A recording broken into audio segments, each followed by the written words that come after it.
That was great, Christine. The world loves Christine Anderson, don't they? Thank you.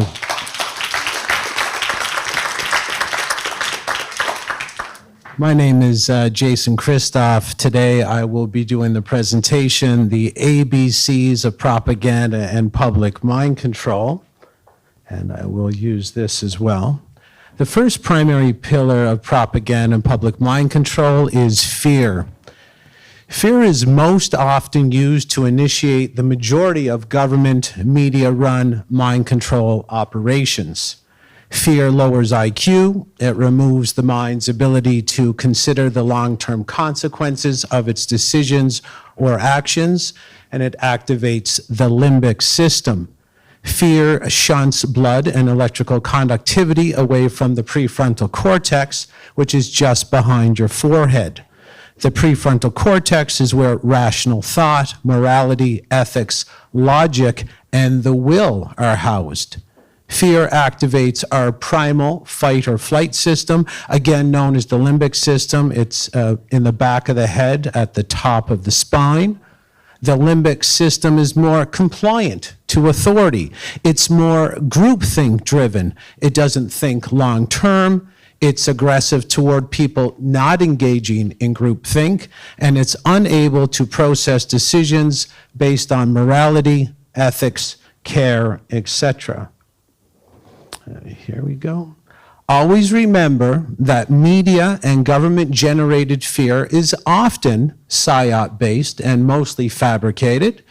For example, statistical expert Denny Rancourt proved using Canadian government data that no pandemic or emergency situation of any kind was present until the COVID shot was released on the public.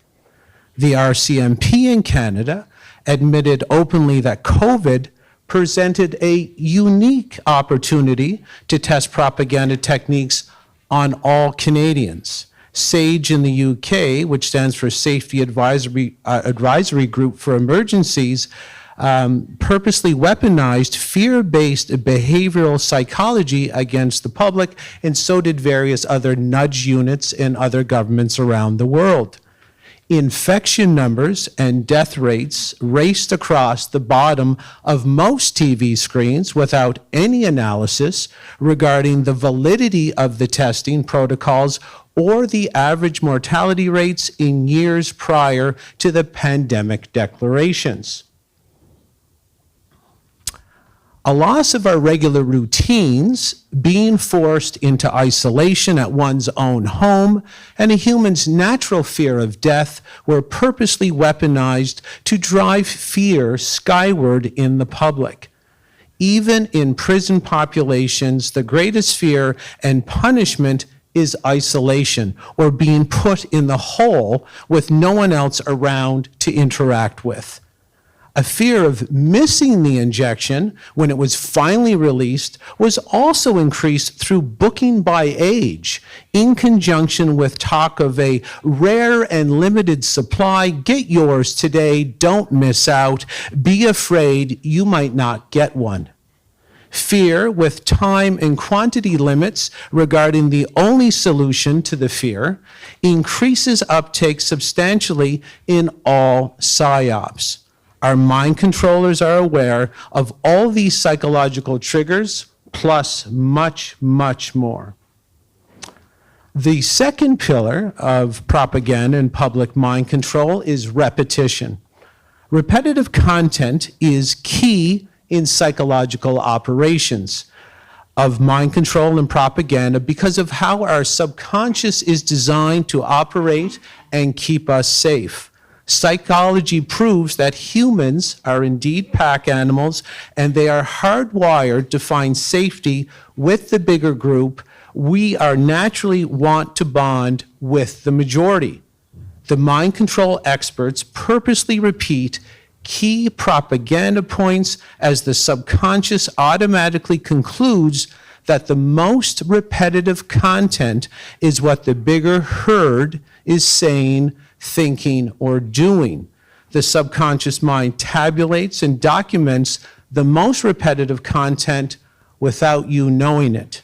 the subconscious changes our behavior so we adopt and act out those repetitive themes as our own without us knowing that any of this is happening. It's all automatic. The propaganda experts will arrange full control of the area's mainstream media channels before they initiate a large psyop. This media takeover was done decades in advance of what happened in 2020. This includes social media, newspapers, radio, TV, and movie productions, as all media sources must repeat the same talking points, even the entertainment media. It isn't just mainstream news and government that mind control and propagandize the public. The entertainment industry is heavily involved. For example, the current Netflix CEO is Mark Bernays Randolph. His great uncle was the father of weaponized mind control and propaganda, a man by the name of Edward Bernays. During the COVID psychological operation, many popular virus, zombie, vaccine, save-the-day movies played continually on Netflix, including the 2011 release, Contagion, which could have been a documentary for what happened in 2020. The use of repetitive content in past media releases to program a future population as to how they should act and think is called psychological priming, predictive programming, or a future triggering of dormant programming. Entertainment is a major mind control avenue for the ruling group. Please remember that the Greek goddess Medea, from which we get the word media from, was the goddess of illusion and sorcery. She had the full capability of casting spells over the uninformed masses. The more fear a person is in, the more they adopt the repetitive media content as their own beliefs, their own ideas, and their own actions. And therefore, the more successful the mind control and psychological operation will be. You must turn the fear and the repetitive content up extremely loud in the early stages of any PSYOP to maximize the return on investment and the public's compliance quotient. This was all beyond obvious in 2020 to the present day. The third pillar of propaganda and public mind control is confusion. Confusion is a psychological weapon used by mind control and propaganda experts, which the average person just brushes off as general government inefficiencies or misunderstanding. Make no mistake, when you witness contradictory messages coming from government or media, it's always being done purposely in order to more effectively rule the population.